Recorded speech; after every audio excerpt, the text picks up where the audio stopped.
What's up, guys? Welcome back to another Alliance War video. This is Argnal 7. This is Season 49, War number 6, LVT versus S.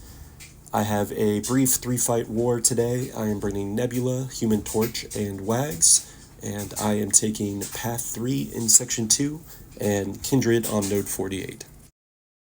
Alright, skipping Section 1, I was not needed. I'm right into Section 2, and this is Path 3. First up is Nimrod on Node 21. I will be using Nebula. My Nebula is rank 5. I've taken this fight a couple dozen times through the last many seasons. Very straightforward fight. Basically, we are going to hold block until we have 5 amp charges, and then now this fight is a duel. We completely shut off everything with Nebula's ability accuracy reduction against robots. So the node is ignored. Basically all of Nimrod's debuffs and abilities are ignored. We're just going to bait heavies and punish those and let him throw his specials. We are going to go to our SP3. You can certainly run suicides with Nebula and do an SP2 nuke, but I find it just a little bit safer just to go to SP3. So we'll drop the SP3. Basically every time we make contact with the defender at this point, it's going to apply a shock. So when I block a hit, when I hit him, he's going to get some shocks and start melting. This is a much slower method, but it is just super safe. We never lose those amp charges except for when you parry right there, like I just did. But I'm just going to hold block until I've got amp charges again, and then I can hit into him. Like I said, you can certainly nuke this fight. If we were really concerned about time, I would do so, but I just find it safer to not put anything at risk. Alright, next up I have Ebony-Maw on Node 30. I will be using Human Torch. I will not be using the Flame on pre-fight here. I need it for my next fight. So this will just be straight up Torch versus Ebony-Maw. Really, as long as I keep my temperature up, I will not miss, so I can ignore the falter.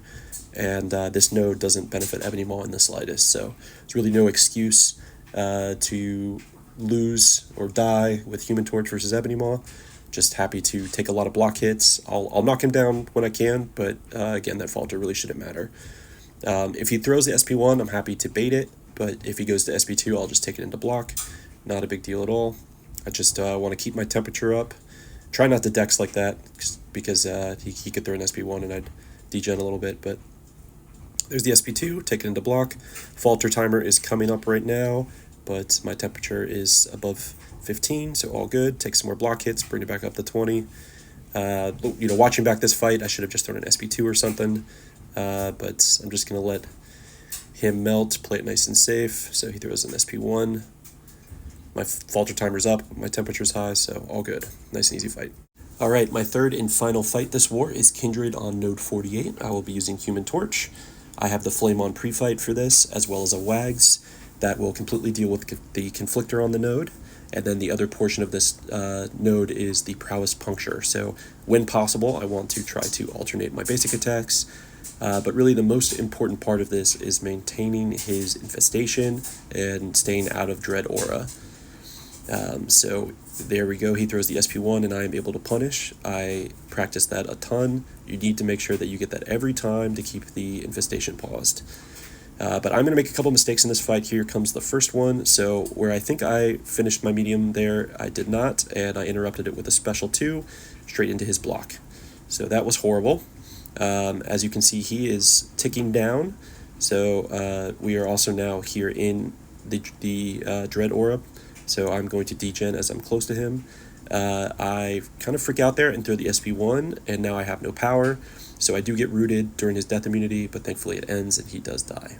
Alright, happy to have made it out of that Kindred fight without dying. I definitely made some mistakes there at the end, but that is another 3 fights done. I am 23-0 on the season. That is a wrap on war number 6. Unfortunately, LVT does lose. Congrats to S, formerly Sweetest Alliance. I'm not sure what the S stands for now, but they are the clear number 1 at this point, and probably going to win more champs now. So congrats to them, and we'll catch you next time.